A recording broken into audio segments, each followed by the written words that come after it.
So I'm here with the Green Man Gaming Community crew. I'm Alex, and we're going to be rounding up the hottest E3 rumors. So I'm here with Drew. Hey guys, how you doing? And Charlie. Hiya. So first things first, we've heard a lot of noise about some new consoles coming from both Sony and Microsoft's camps. So what do you guys think of this?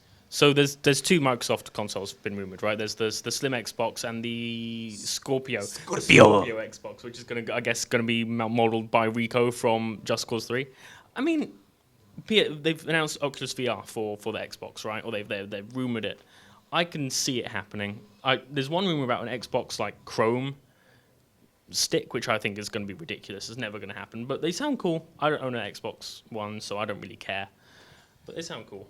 I think what the most interesting thing is for me is that, so there's both this PS4 and Xbox, right? And so in graphics processing, there's this thing called teraflops, and flops that they went for flops. It's past bits and bytes, and now we're just straight. So the PS4 Neo is rumored to have 4.1 teraflops of like graphics power behind it, which is fast. I mean, that's pretty good, right? Yeah, so I mean, if you look at modern PC, like a gaming PC, you have a hugely powerful potential, and a PS4 Neo is getting up there, which is going to be incredible for this generation of games. If you look at what the current consoles can do, they're not up to par. But if Sony are telling the truth, then we could see some actual competition between PC and consoles, potentially. Now, here's the thing. So the Xbox Scorpio is rumored to hit in 2017, which is another year away. Yeah. And there have been reports, some rumors flying about, that that's going to have 6 teraflops of graphics power behind it, which if we're looking at strictly PC gaming for a second, that's the power of a 1080. Yeah. And that's new and real expensive. So it's going to be interesting to see price points and everything like that. Definitely, price points are going to be interesting. So as someone who doesn't own a console, like, is this like, oh, you can get the latest and greatest right now? Does that appeal to you as someone who doesn't really have any of the current consoles? I would be swayed into what people say is the best, but pricing is quite key. And I guess every time something new comes out, you know that the thing before is going to slightly drop. So then I'm probably more swayed into that. So you're going to look at like the cheaper Xbox or the cheaper one, like as the price goes down and these newer ones go up, right? Seeking out a deal, it's always important. We're all about deals. Always on brand. So the next one is a bit stranger. So this is a bit more tenuous. So you're a big fan of Spider-Man, right, Drew? Yeah, Spider-Man's the best superhero. I have Spider-Man on my desk out there. You've sure seen him, little chibi Spider-Man. Sat on my monitor. What? Which Spider-Man? How many Spider-Mans are there? Oh, which Spider-Man? Okay, Ultimate Spider-Man is the definitive Spider-Man. 16-year-old Peter Parker, definitive Spider-Man. There's loads of Spider-Man, but Ultimate Spider-Man is the definitive one. I like Spider-Man. Yeah, I do too. So apparently, there is a new Spider-Man PS4 game being developed by, name escapes me, Sucker Punch. So Sucker Punch Studios, the guys that did Infamous. Yes. So they're rumored to be working on a first-party Spider-Man title. And does this tingle your bones? Yeah, I've never played a Sucker Punch game. I mean, I played Infamous for maybe two and a half hours. It's okay, but I mean, I will play anything Spider-Man. I'm a fanboy like that. Spider-Man is all you need to give me, and I'm in 100%. The interesting thing for me is that it's being developed first-party, which means that if this is indeed in development, then it's going to be a Sony exclusive. But if we think about it, Sony Pictures actually have the rights to Spider-Man.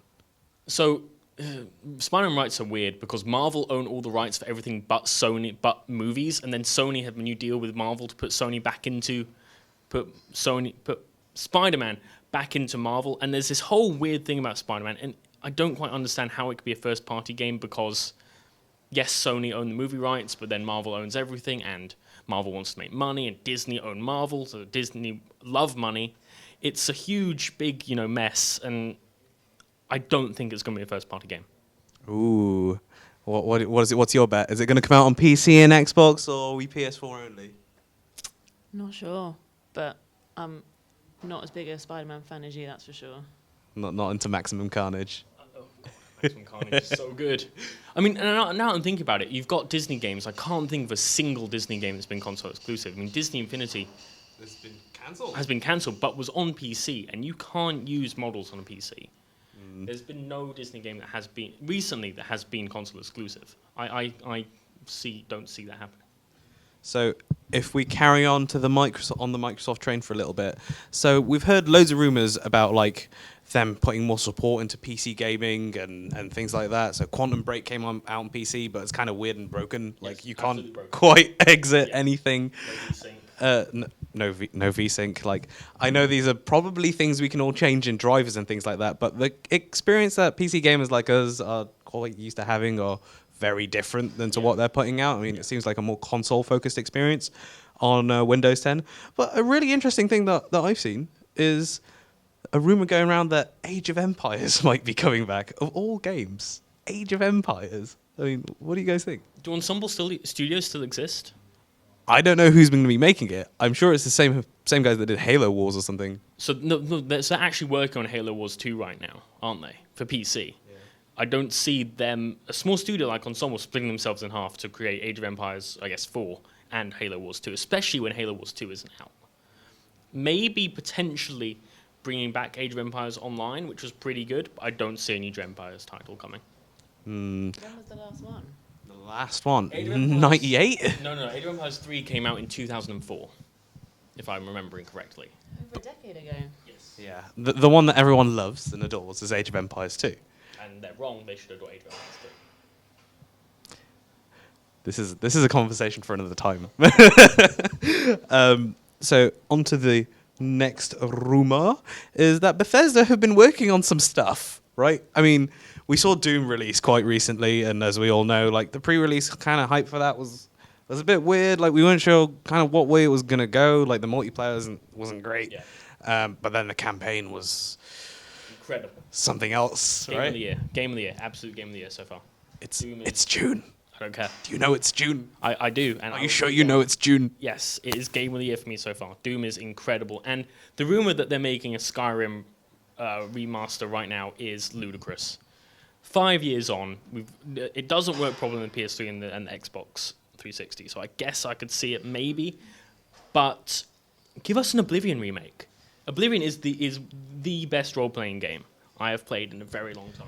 I'm just going to chime in here with The Witcher 3 exists. It's a whole different conversation we can have about role-playing games. The Witcher 3 is the role-playing game where you have, like a Japanese role-playing game, where the character's pre-made and you go through a story.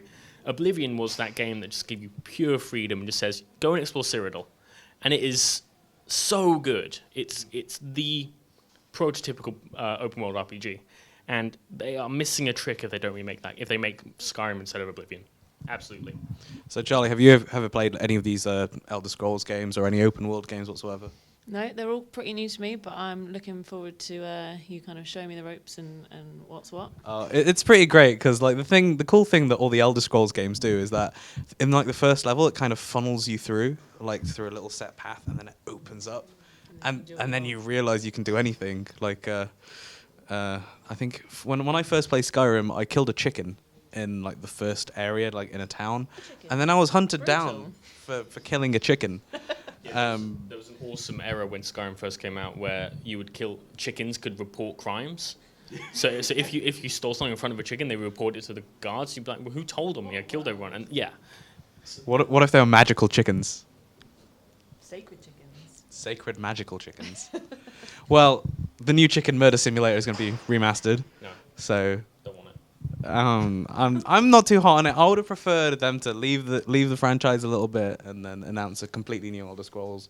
Maybe like do it like Elder Scrolls Online. I mean, you have all those assets, right? Why not just build all of the entire region in a game?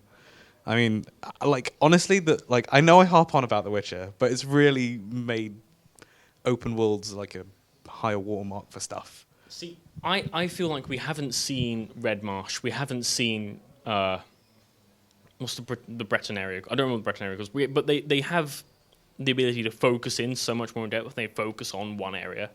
So give me a Red Marsh, I think the Argonian place is called the Black Marsh. give us a fully focused game on those, like Morrowind, Oblivion, or Skyrim, because then you can actually look at it. I mean, I think the only game that actually covered the whole universe of Skyrim that was single player was Daggerfall, and that was randomly generated and was good, but I want focused content from Bethesda, not Skyrim's wide as a puddle, wide as a sea, deep as a puddle experience. Give me a full thing. So we're talking a lot about open world RPGs and things like that. And something that I do want to hit on is that another hot rumor, is that the developers of the Witcher series, who we also know are developing Cyberpunk 2077, have got an unannounced AAA IP. And what could that be, do we think? Is that a new IP or is a new thing? What's the rumor? Is the rumor that it's going to be a new unannounced IP or an unannounced game? So basically, it was a report from Eurogamer saying that they're announcing something big at E3. And it might be Witcher related, so it might be a Gwent game, it might be all sorts of stuff. Like, Gwent is a card game in The Witcher 3, and we've seen a huge trend of card games like Hearthstone and things like that being super popular on mobile and tablets and things like that. Yeah. So I reckon it could be a smaller thing. I'm not sure. It's not going to be a new IP. I will put...